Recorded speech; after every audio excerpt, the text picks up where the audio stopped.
It is now 8:37 on WMAL, where Washington comes to talk. Join us on the line, as he does often on Fridays when we're lucky. Bret Baier, anchor of Special Report at your Fox News channel. Good morning, Bret. Good morning, guys. All right, so, we talked to you immediately after the debate last Friday, and we began to get the sense, I got to tell you, in that conversation, we began in that show earlier to get the sense that there were some people who, were a little upset about what happened at the debate. Now, I don't want to beat you up on it because I know it's been a lot of discussion and it's been water under the bridge, but were you surprised at sort of how controversial the questioning became? Well, Brian, we saw this last time. We saw the immediate reaction from talk radio and from some in the conservative quarters was that we were too tough. And, I don't think... For the record, I disagree with that. I think you had those questions were absolutely on the money. But I was surprised, I think like probably you were, that some people disagreed. Yeah, I don't think so. I think, listen, a debate is... It's tough with 10 people, okay, to begin with. I think that some people in their mind have the sense that this is just going to be, here's a topic, all of you discuss it, and to get the thing moving, to press candidates, to try to get them off their talking points, and to make it interesting. Those candidates, Brian, could answer those questions any way they wanted to. Right. And for example, when Newt Gingrich in South Carolina turned a pointed question around on the moderators, that was a big success for him. Yeah. Any of those candidates could have done that. So I wasn't surprised by it. I guess the level to which it had happened over the week was a little surprising.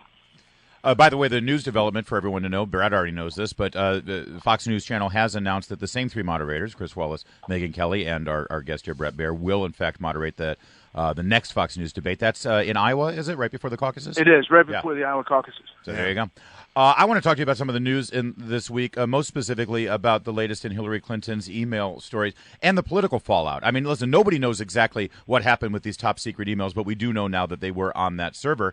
What are you thinking that this talk about Joe Biden and possibly Al Gore jumping in here as a savior is a serious conversation in the Beltway? Well, I think Democrats are worried, some of them, and I think that the Joe Biden one is definitely serious. I'm hearing that it's more likely today that he's going to run than not. Really? I think Al Gore has told Politico he's not going to run against Hillary. Now, whether that means if Hillary Clinton doesn't, finish this run, whether he gets in, I don't know. But I do think that all the talk suggests that there's a real concern about the email situation and her candidacy. Yeah. And let me ask you this as an observer of politics in this town and presidential politics for several years, Bret. If, in fact, Hillary Clinton for some reason decides not to go forward with the campaign, of those potential candidates, Joe Biden, Al Gore, maybe somebody else on the bench, who do you think would be the easiest for the Democrats to sort of ease into the already existing Clinton ground game? You know what I mean? The big question is whether anyone can create their own ground game. Well, it seems to me it makes sense to just inherit what Hillary's built. Yeah, well, I think we talked about this. I think overseas a few weeks ago when President Obama said he could win a third term, I think that was a signal to some who is best to carry the Obama administration torch forward. And I think that Joe Biden is probably thinking that he's going to get in. Yeah. From everything that we look at. Now, could John Kerry decide? That's what I'm wondering, yeah. This is his time?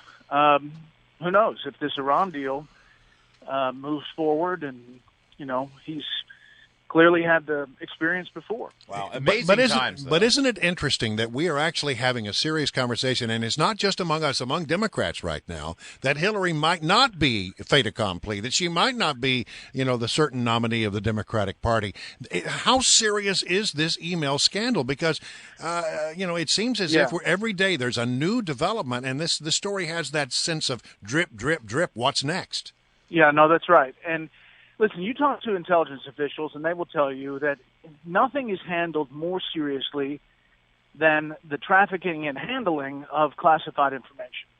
The fact that the inspector generals inspectors general took a sample of the emails, of the thousands and thousands of emails.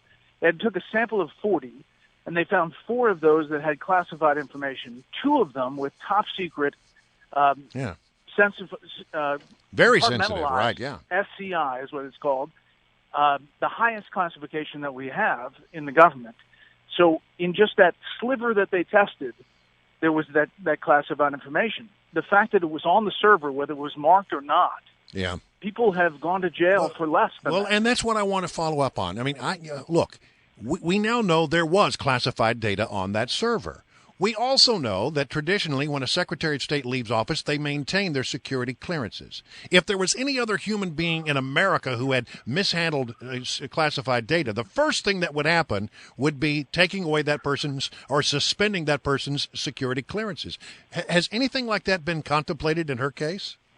I think it's been contemplated, and I wouldn't be surprised if it doesn't happen quickly. I think for all the talk that this is going to be dragged on and take a long time, I actually think it's going to move pretty quickly here once they get to the heart of the matter. You know, they're being very sensitive about the words. The FBI is looking at the email situation, not specifically the candidate. Well, it was her email server, and before it resided in New Jersey, it resided in her house. And I think this is a big problem. I mean, it's not just... I think that's why the Democratic circles are talking about, alternatives. Wow. Great stuff from you, Bret, today. It sounds like you guys are working on some good stories for today's special report, so we will be sure to tune in as always.